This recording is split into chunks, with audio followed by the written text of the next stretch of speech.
Бивша жертва на домашно насилие съм и имам две прекрасни момчета, за които живея.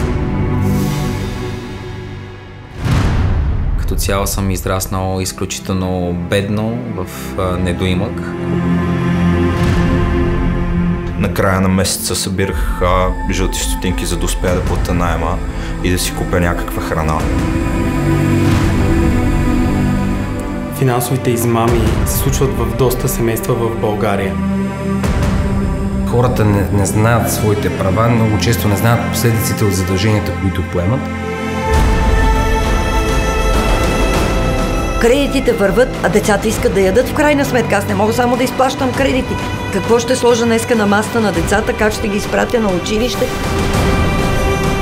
Това беше, може би, най-трудният период от живота ми.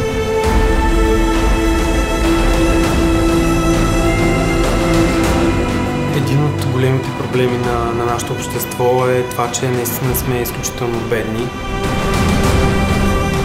Това прекрасно многогодишно приятелство се прекъсна точно заради една такава глупост и заради едни празни обещания, които никой не можеше да изпълни.